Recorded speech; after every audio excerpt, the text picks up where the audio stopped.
Good evening and welcome all of you here. And now we have this evening the last talk from our talks of Fotograf Festival 2020 Uneven Ground. And we have today here 3 of the exhibiting artists who are exhibiting at the exhibition called Designing Places, Naming History. Naming Places, Designing History. And this exhibition is closed at the moment due to the situation in Czech Republic and worldwide. So we thought that this talk today will be something like online walking through exhibition. I would like to say a few words about Fotograf Festival that we prepared this year together with Anna Voswinkel and Stephanie Kivit, my co-curators. And the reason why it is called Uneven Ground, it's because we were interested in some sort of encounter between people and also between non-humans, let's say. But mostly this year it's about meeting of people and seeing the other, watching the other, reflecting the other's gaze. And we were thinking that quite important is to have some space where this encounter can happen. And that's why we actually named the festival Uneven Ground, because that's a place where this encounter is happening. And also this exhibition we are going to online walk through. It's very much about the space, about the place, and we were quite interested in something that's going to be called like archaeology or ethnography of some place, maybe. I am going to share my screen for a while also, so you can have some glances into the exhibition. So I won't be just talking, also showing something, and we will tell more later. So what we are looking at the moment is installation of work by Aiko Grimberg, who will be later introduced by Anna.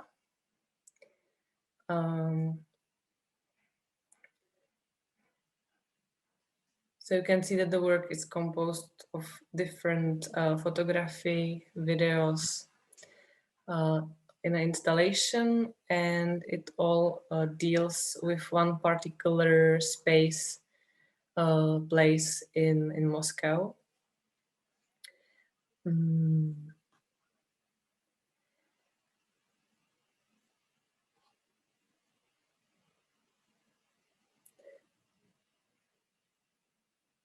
And when we jump to the second floor of Dům fotografie, where the exhibition is taking place now without visitors, there was a Martin Netočný. Here is Zbyněk Baladrán's video that we will also then see a bit more. It's one of the older works of Zbyněk. And here is another moving image by Bernadette Stetzer, also East German-based artist. Yeah, this is something that was left out of the previous exhibition, and we somehow reuse it. And what we are not going to see is work of Shelley Silver in the next room. So maybe now we can go a bit more slowly through some works, and I will again share my screen to put there a presentation, and I will give word to Anna. Okay, so I can start already. We see the Dům photography from outside as a start into the exhibition. we enter the space as we did before. In the video, you see a work by Bernadette Keating on the left wall, but I'll talk about that briefly in a minute. But first we go straight to see the work of Eiko Grimberg. And in the video, you could really see how it's functioning. It's a mixed media installation. It's called The Pool. And it's a kind of visual essay. That's the form Eiko Grimberg usually works. He's a German artist who lives in Berlin, and he studied photography at the Academy of Visual Arts in Leipzig. And his interests are mainly in the field of architecture and urban space, researching on historical as well as current political topics. And The Pool is a research on a specific urban space within the center of Moscow, which changed its function and ideological attribution over the past decades very much. So during the Soviet Union, it was designed to locate the world's tallest building, which was supposed to be the palace of the Soviets. But the unrealized building ground was then redesigned to be a public pool in 1958. And this heated, it was called Place of Mass Swimming and Sport Exercise, became a metaphor for the period of the thaw. In German, it's Tauwetter. After the fall of the Iron Curtain, the pool disappeared and an Orthodox church was rebuilt at the former site. And Eiko Grimberg traces back all strings of architectural history on this specific place and interweaves it in the installation. So you can see all different parts of the work: video, photography, poster, which is on the ground. So it's pretty much three-dimensional, installed in space. But as we unfortunately cannot talk to Eiko today, I suggest that we go further to the work of Bernadette Keating, which we see here. So Bernadette has two different works as part of this exhibition or as part of Fotograf Festival. And the work you see on the wall is called Line. I'm not so sure if I pronounce it correctly. And the other work has an enigmatic title. It's called Not All Battle Cries Are Meant to Be Heard. And I will first I will introduce Bernadette, and then I would ask you to introduce the works to us. So Bernadette Keating is a Leipzig-based visual artist whose practice, much like Eiko Grimberg's, incorporates still photography, video, text, and installation. In 2018, she completed her postgraduate studies in photography and media at Academy of Fine Arts Leipzig. She also holds a master's in documentary photography from University of the Arts, London. And in a formative period before her artistic career, she studied politics and history and holds a BA in European Studies from the University of Limerick. Working between a conceptual and documentary approach to image making, she explores notions of space, place, and belonging in urban spaces, corporate developments and border territories, and the socio-political forces that shape them. So Bernadette, I would first of all like to ask you to tell us a bit about these two works we can see now. Yeah, so the two works, the text-based work called Not All Battle Cries Are Meant to Be Heard, and the photo series called Líne, which is the Irish word for line. They were both made at the same time, and so during a period from 2016 to 2018, and I've been, since then even still photographing and still collecting these slogans. They were both born out of the frustrations of trying to photograph privately owned public spaces in central London. And the reason I was particularly interested in these privately owned public spaces, I was living in London at the time, in Spitalfields, was reading up on the history of that market and of the Spitalfields market and how it became privatized over time. And yeah, tried to make a photo series, which I did. But yeah, as I say, with lots of frustrations, I needed permits to photograph. There were lots of restrictions with the permits, and also just trying to find a way to photograph. And so the tech series, I guess, was a way to look at the corporations that own these seemingly public spaces, but they are in fact private, and we walk through them every day and we don't even realize it. And I found it more interesting, and I guess there were so many limitations with the photography that the text could do something else. It could reveal the intentions of these owners, and also when one text on its own is read, it's humorous, but when I accumulate many of them, it takes on a different power. And the photo series, which I made it back home in Ireland, again on weekends home back from London, when I was trying to exercise my photography skills. And over a year or two, I was just drawn to the border around the farm where I grew up. And for a process of 2 years, I was photographing this hedgerow, but without any flash. So the electric fence, which you see in this series, here it's something very very abstract, because with the use of flash, it becomes something, it's not tangible. But for a process of 2 years, I was just photographing this landscape. And weirdly, I noticed over time that like in the spaces in London where I was being observed, here I was taking on the role of almost like the security guard, walking the perimeter with my camera. That was an interesting link that I made between the two.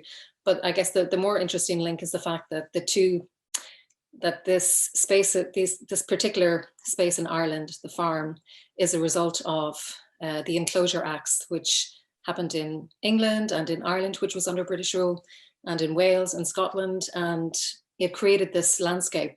It was the privatization of common land, which was used by peasants.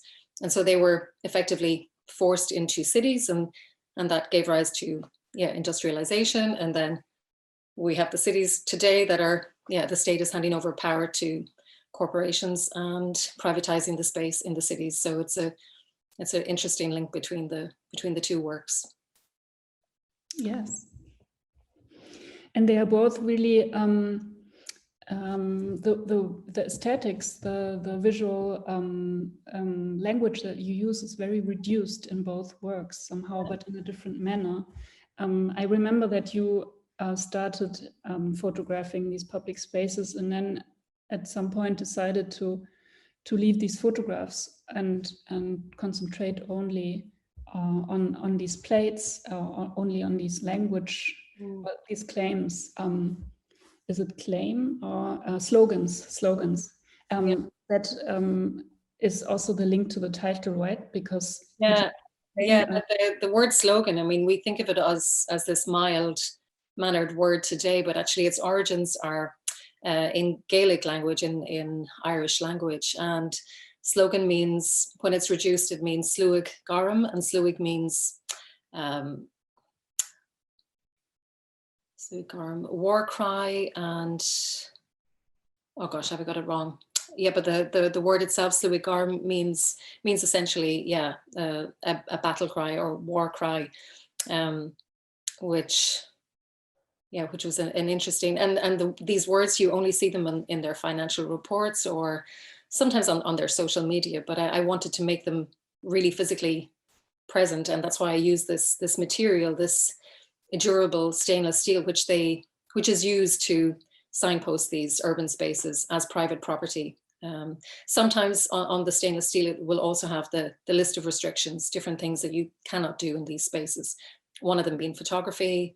The other typical one is no skateboarding, but some of the unspoken ones are obviously no public protest, and yeah, certain behaviors would be unsanctioned. And certainly if you're homeless, you will be moved very quickly, or yeah.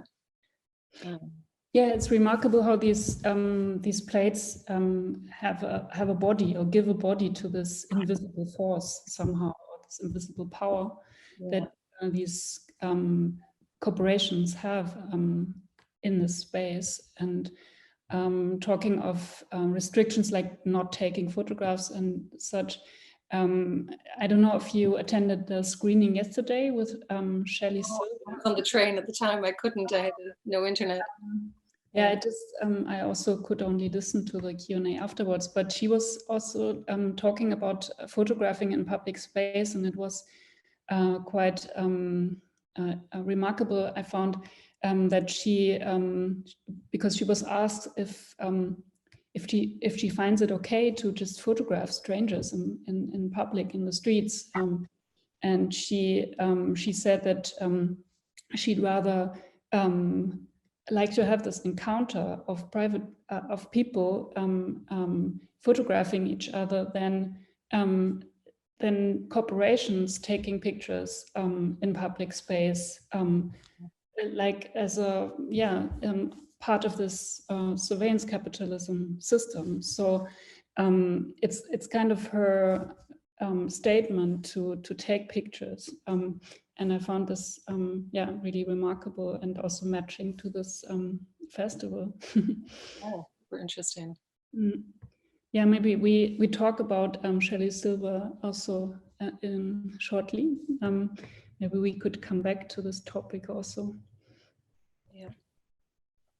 So that means we can go to the upper floor, I guess. And we can continue quite smoothly to the video of Shelley Silver or her work. So I will maybe put again on the presentation and then also the video of Shelley Silver, because here we've chosen one work. Sorry, I'm not so good in the multitasking, but it's gonna happen soon. Yeah.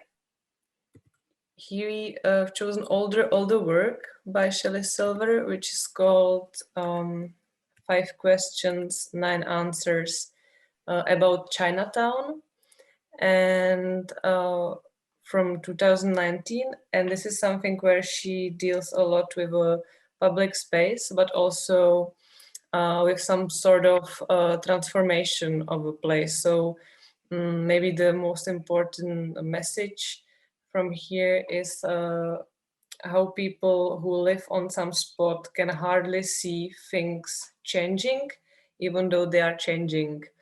And because Shelley Silver is an American author, and she's making her videos and movies from late 80s, she already developed some sort of visual language where she combines pictures, texts, and also she's doing some sort of montage. And usually this view is based on very long or sustainable gaze to some place or space. And this is Chinatown in New York.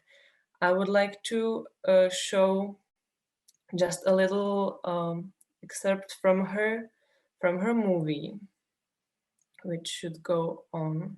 Yeah. So I will try to put it into the face we saw in the presentation.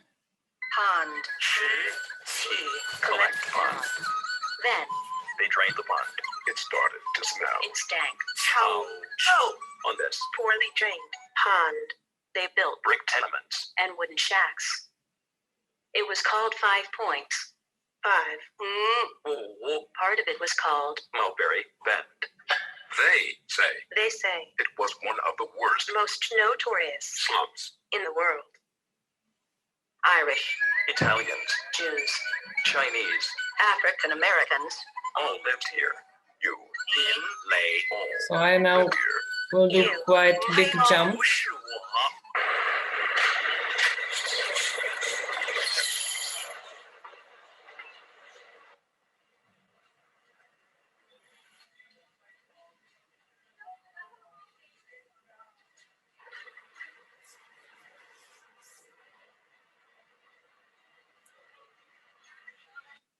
So let's say what is important not only in this movie, but usually in many of our movies, is some sort of combination of some social political facts together with image or some other story. So yesterday, what we, for example, see in Ponrepo, one of our latest movies, that was a bit similar. It was from Japan, but the story was interlinked with some sort of love story of two women. Here in this video, it's more about really seeing the neighborhood and the gentrification of the neighborhood, and seeing how the people who once lived there are actually pushed away by corporations. So in 2009, I guess, so we are like 10 years back, it was something that was not so much happening here in Czech, but elsewhere it was happening a lot. So maybe this would be like an introduction to Shelley Silver work, and I will go again to the presentation, and we will move a bit to the work of Gabriele Stetzer, who we saw at the beginning. We already could have Gabriele in the previous talk, so she was also talking about this video, and it came from the late 80s, but it has some references already in medieval times, where this Wenceslav dance, if it's possible to translate it like that, was important, some form of ecstasy, where people were dancing outside and really running themselves into some sort of hallucination, ecstatic moment. And it was something she asked 13 performers or dancers to actually dance in a public space. I will again put their video of her. And it was some sort of Gabriele's answer to what was happening back then in Eastern Germany, in some sort of political marasm. She just wanted to bring, I guess, something more livable into the public space. So I hope we can now see Gabriele's video. Yes, thank you. There is also sound, but it's more like a noise, but I will try it anyway. Oh, sorry.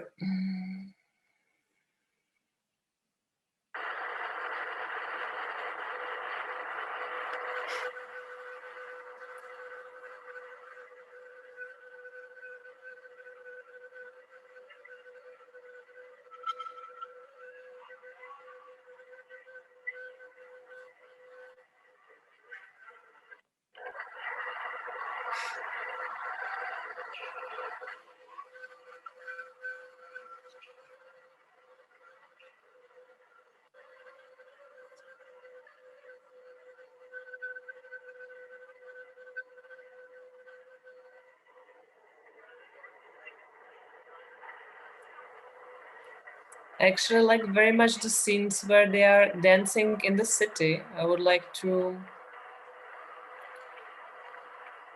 go there as well.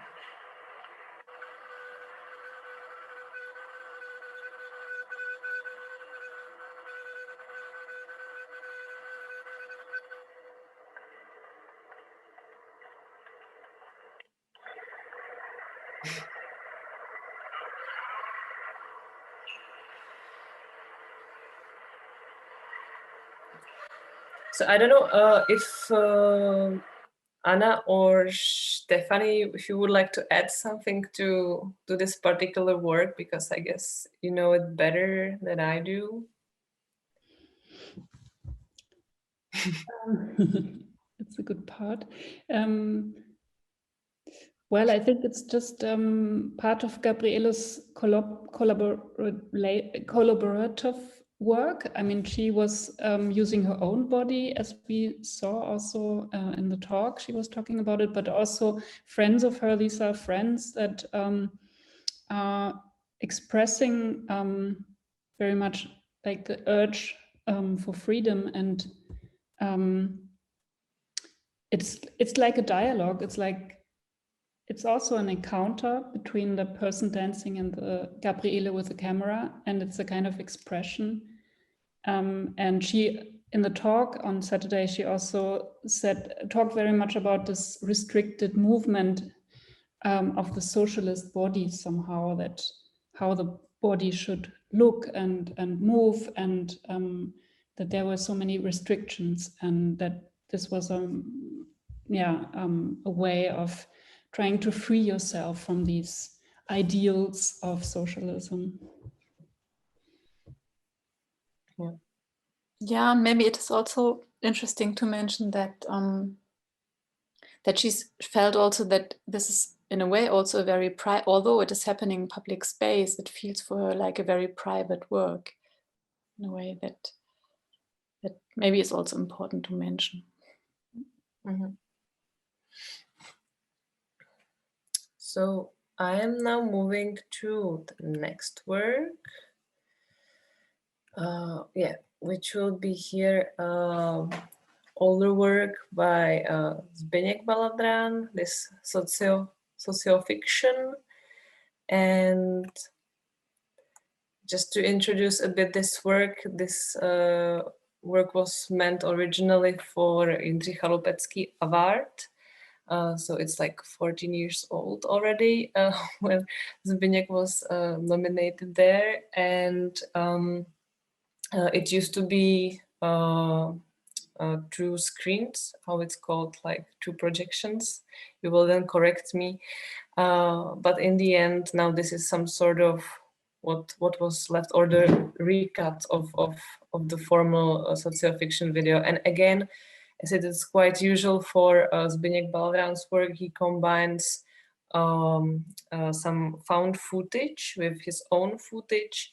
And here the video probably deals very much with some question of different futures, or problematizing also the present, problematizing the liberal system of that time, because it's also something important also for public space in Czech Republic, that this sort of regime changed happened in 90s. And as we saw the video of Gabriele Stetzer, this movement of bodies happened under the atmosphere of Eastern Germany politics.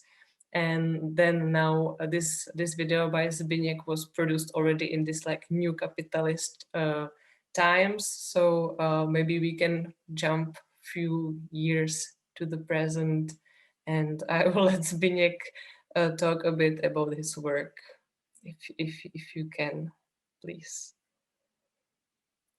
Yes, of course. Yeah, actually, I would like to add only a few things, because the motivation for making of the video was a reading of Communist Manifesto. It was kind of a private reading in the time, like 16 years ago, when the Marx or Marxism, even here in Czech Republic, had kind of low value also in the universities. So, and after the Great Recession, of course, it's changed rapidly, and it's changed also the perception of the capitalism. I remember very well that I was reading Communist Manifesto at the time and was speaking about the capitalism. A lot of people just make kind of the strange shift that capitalism is equal to democracy. It was very usual in the beginning of the millennium. And so my intention was to go through the Communist Manifesto and find kind of the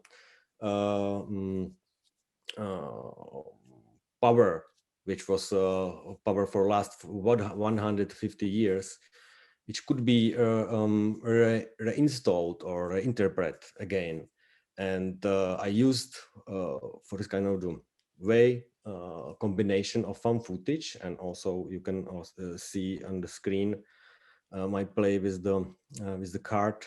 There is a written revolution in Czech, and it's always fall down. So like kind of the endless try to put a revolution in the moment of stagnation or status quo. Not sure what to add, but if you have question. Yeah, I actually, I'm not sure if now you will not get confused by watching the video at the same time and talking. But anyway, for me, it's very interesting part of this book also. Yeah. And if you can maybe say a little bit about this publication, because it actually, there is some different perspective how people can evolve on different planet if they came out from squirrels, right? So yeah. Actually, I use the found footage from 70s and 80s, so typical Czechoslovakian found footage from different sources, mostly documentaries.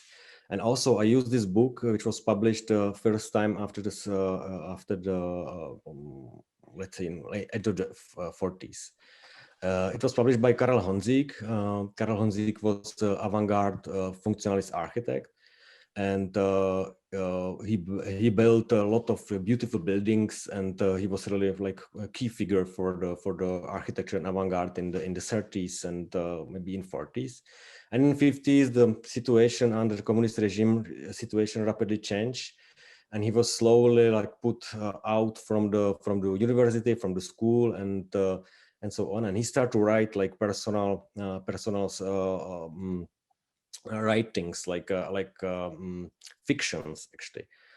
More sci-fi, because he was disappointed from the socialistic regime, from the Stalinistic way of the socialistic regime in Czechoslovakia, and he started to write the sci-fi about the really perfect societies somewhere in the universe, like and this is like really beautiful moment, and I try to connect this kind of the idealism with the idealism of a current idealism, how to escape from something we are not able to follow it. yeah. So I'm not sure if someone else have a question then for Zbyněk, also anything else than this video, I guess, but we can then get back to it after seeing also the last work that is on the exhibition, which is by Martin Netočný. I will again try to share the PDF. Martin Netočný, he is, I think, recently graduated artist from FAMU, Film Academy of Prague.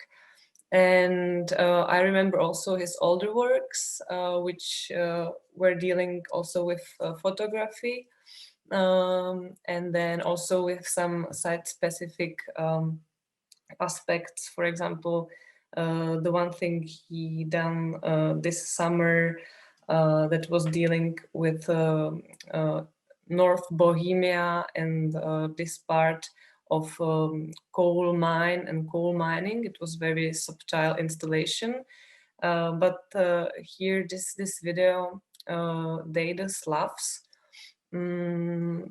is dealing with the new housing settlement in Prague, in Stodulky, where new houses are being built actually by workers from Ukraine, because of course it's a cheap labor for big corporation, and on the other hand it's a quite sustainable, hard to say, but well-paid job for those people. And actually Martin, he used again some sort of found footage, some different textual material and combine it together with his observation. So maybe, Martine, I'm going to give you a word because I already heard you talking about this on the radio a few days ago, and it was very interesting. So I guess it would be the best if you could maybe describe the work a bit.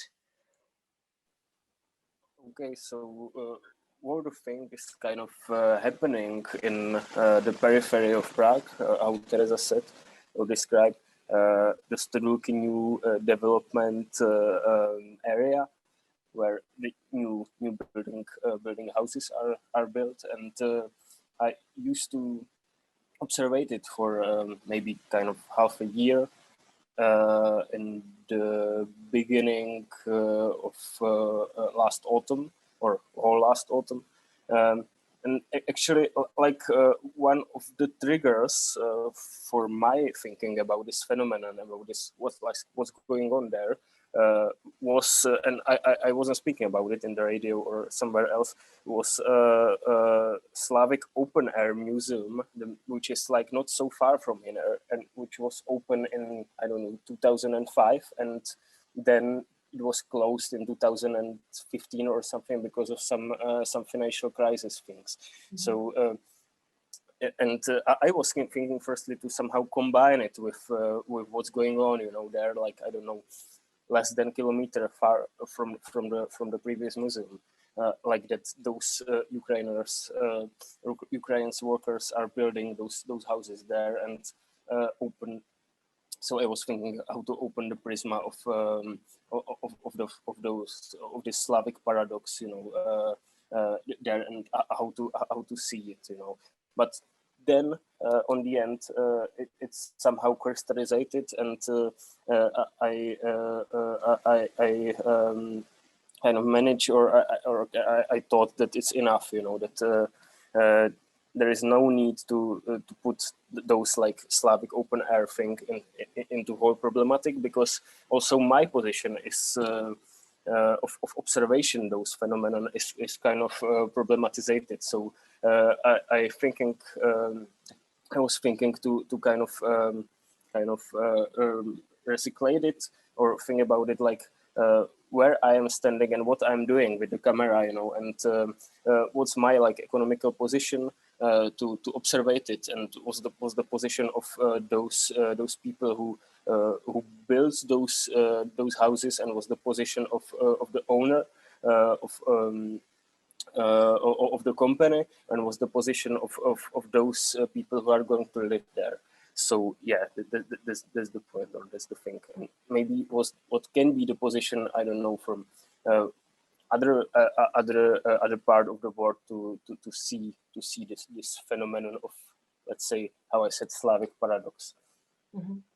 And maybe you have already mentioned it, but I'm not sure if it was clear, but I already know the work, so maybe I would like to, if you just say from where the text came from.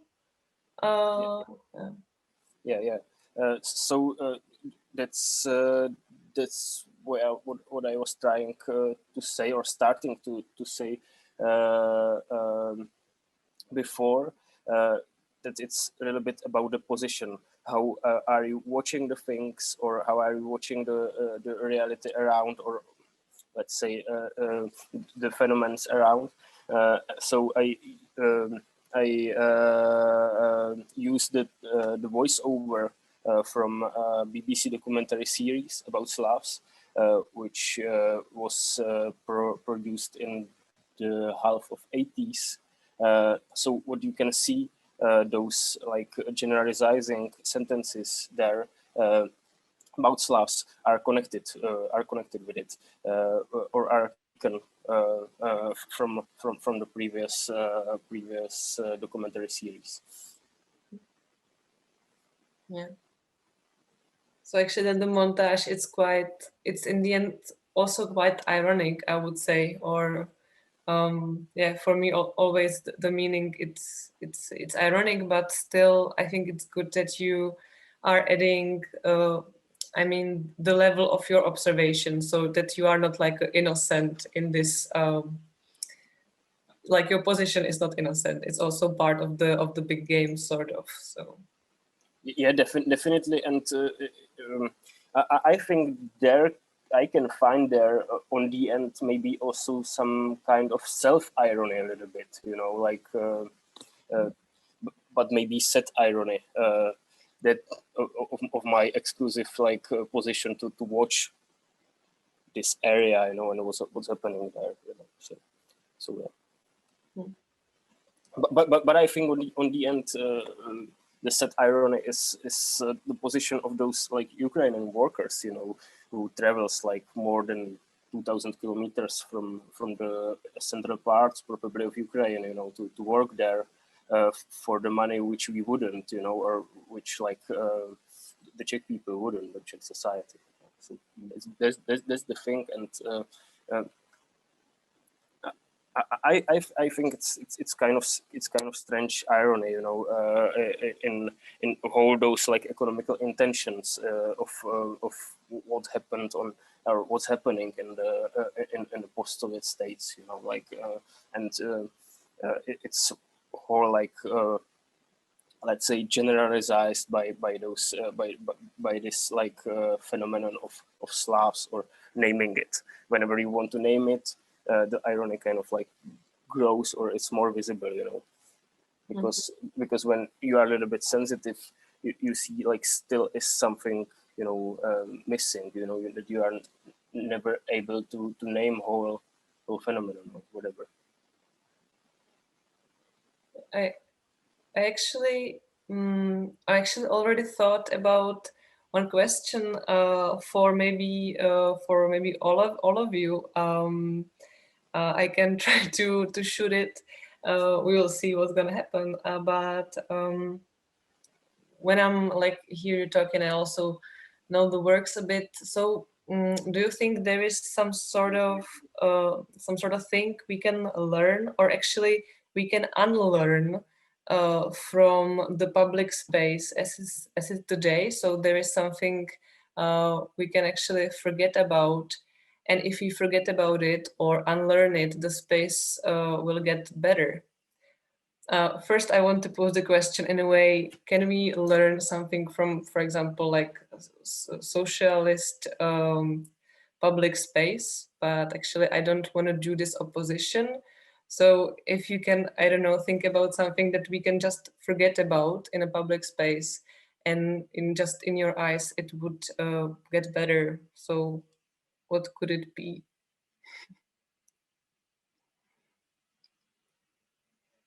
And I will be switching images so we can think about it. So maybe I start. Thank you. Actually, there is a big difference between the socialistic public space and the current one.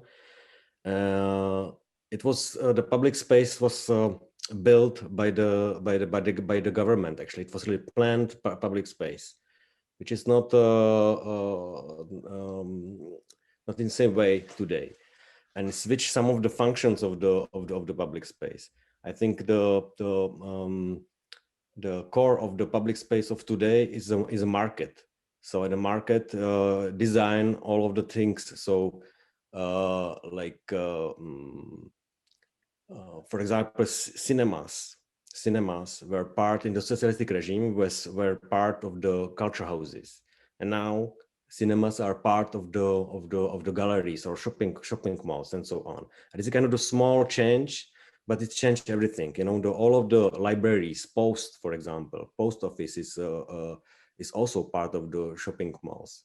So, and this is kind of this small shift change everything, and how we think about the free time, how we think about the how we meet together by chance or by purpose. So just this kind of the thought. Mm-hmm. Yeah, and I also think this is maybe something that's going to be very visible at this moment when this kind of already reduced public space in the cities is in the current situation being sort of closed down. and as everything kind of belongs to someone, you can easily turn it off. I was thinking about this when now the big shopping malls are turning off the Wi-Fi, so people wouldn't go there. So actually, you just like some sort of close the public space because you can, because it's not owned by people. So also one of my thoughts. I don't know. Yeah, but yeah. Yeah, I just want to say, yeah, for me, the worry is that a lot of people just don't even notice that they're the public domains, that these public spaces in the cities don't belong to them anymore, or that that they are in fact controlled by corporations. Yeah, and I guess until it becomes so extreme to the point that all of that space is gone, yeah, it just worries me that most people in general just don't notice, because for the most part these spaces, you know, they're well kept, they're clean, very sanitized, and so it suits a lot of people to have these really well kept spaces in cities with like in the indoor public, privately owned public spaces like shopping malls where you have free Wi-Fi, etc. But it's not until it really is taken away that maybe then something happens. But yeah, I'm worried that there isn't so much of a fight for these spaces. And of course, then the less of these spaces that you have, the less chance you have to gather as a group and to protest and yeah. So it sounds very negative, but yeah. But actually, sorry, but because when you were talking about your work and about these slogans, then actually all these that we are seeing now, they are taken directly from the public space, or it's something you? No, so these are the slogans are taken from the financial reports or the social media accounts of these corporations who own these spaces. So yeah, it's really difficult to find out who owns the spaces, and then once I do, then it's a little bit easier to find their slogans. But usually it's in their annual reports. And of course, these corporations change, or you know, they sell, buy and sell this real estate all the time. So yeah, a certain corporation like the Sony Center or Potsdamer Platz in Berlin, it's, you know, it's not owned by one corporation forever. It's constantly changing hands. So it's really difficult to know who owns the space. Yeah, and even when I was just sharing these with friends and talking about specific places in London in particular, most of my friends were just unaware that these spaces that they walk through, or maybe sometimes sit down and have lunch in, that they're in fact privately owned, because yeah, that we're all getting so used to being observed by either security guards or CCTV that it becomes normal, and we change our behaviors accordingly then, where you act in a certain way because you know you're being watched, and you accept it. Yeah. Have you ever tried to put these statements like back on that spot? No, it's not even possible to go out there, even with the security guard see you straight away. Yeah, I mean, when I initially tried to photograph, I did it without permission, and I would be stopped instantly. Yeah, they're watching you, and they're watching you from one place. They're sharing information that you're entering into another place. Yeah, and it was really interesting actually to go down to sign the photography permits, to go into and they're called control rooms, to go into the control rooms underneath these buildings, and to see this whole wall of cameras, or sorry, video screens looking at the space. So no, you can't do anything. Yeah, they're very quick to move people on for whatever whatever reason, and that's the thing. There's usually not a set list of actions that are forbidden. Yeah.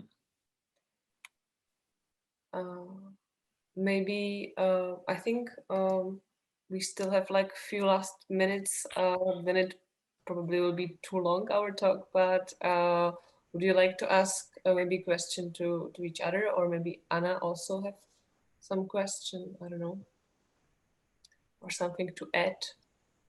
Maybe, I mean, it's quite obvious, but maybe you like to relate somehow to the title of the exhibition, which is Designing Places, Naming History, Naming Places, Designing History.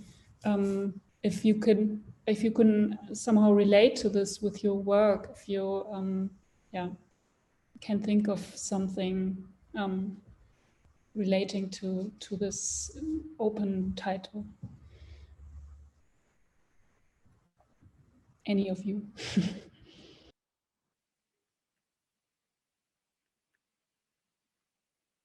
Yeah, I can definitely relate in terms of the photo series. Of course, this is land in Ireland that was, or common land that was privatized and had its, each piece of land had a name, and people were forced then to change the name of the place into English. And of course, with that change of name and also change of language, the history is, some of the history and the meaning of that place is lost. And yeah, that's really interesting also when I see it in London, then in the places that I was photographing and also taking the slogans for a long time, just these strange names that they come up with to name a square called New Square, or yeah, I mean, just such generic words that have no meaning and have taken away the history then from that place. Yeah. And also the plates. I mean, the other work is also about naming and designing history somehow. Yeah, I very much thought about your work, but I think it's in every work. Also, I see it in Martin Netočný, like naming they, the Slavs, like giving a name to a heterogeneous group, or creating history through this, attaching names to something. Also with Zbyněk, the topic of fiction, designing history. So I don't know, I wonder if you might like to take this up. I will just maybe briefly react for Zbyněk's sentence also, which he said, I don't know, 5 minutes ago, that the market like designed the public space, or is like designing right now, you know, nowadays. I think it's interesting how markets and how liberty connected with market. It's the typical like thesis for the post-Soviet states. How redesigned the panel houses and the panel block of flats, you know, because it was like designed as a something which had language, you know, or which like really strict language, but it was something there, and there was also place for artist work in those public spaces, you know. To the end of 80s, there was still like this law that some persons of the money for a building like new houses should be like used for the artist work there, like sculptures or mosaics or whatever. And now, like by the economical transformation, you know, that the panel houses or the block of flats are totally redesigned as something like anonymous. You know, it's split to the pubs, casinos, whatever. You know, every part of public space belongs to somebody or is owned by somebody. You know, and it totally changed it as an anonymous, no language, you know, phenomenon or thing. It's interesting that that something as a which is named as a liberty and connected with like colorful things, you know, and really like nice talent as a capitalism changed the previous form of living, like panel houses, as something really anonymous, you know, like more anonymous than it was before 89. You know? Mm-hmm. I was just thinking about the kind of the illustration of those processes. It came to my mind kind of the personal observation, because if you compare public toilets from the socialistic era and today, for example, it's kind of a funny thing, but it's really interesting, because the public toilets in the Soviet socialistic era in Prague, which I remember, was kind of they were everywhere for free and open all the time. You know, this was kind of it was based on the inclusion of everyone could go to the toilet. And then now it's totally opposite. The public toilets are almost disappear, and there's only toilets belongs to someone, and you should pay. You should pay, of course, and the cleanest one are most expensive, actually. So it's like there's a exclusion of the users, people, or some kind of the sort of the population. On the end, kind of the funny observation. Yeah, it's also linked to design. Yeah. Yeah, and actually, I think it's a good observation, because it somehow answered to my first question, and maybe the answer what to unlearn would be unlearn some sort of modernist cleanliness and learn some sort of new dirt in some positive sense, maybe. Yeah.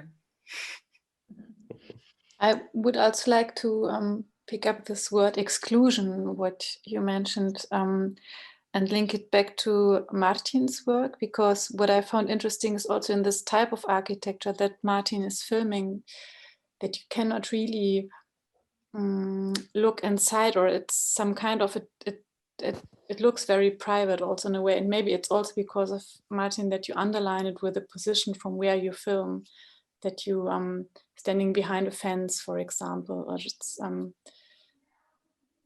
yeah, I think that's also this change of the design, also in terms of how you see, where can you look at, like how far can you look, like what which perspectives can you see, like.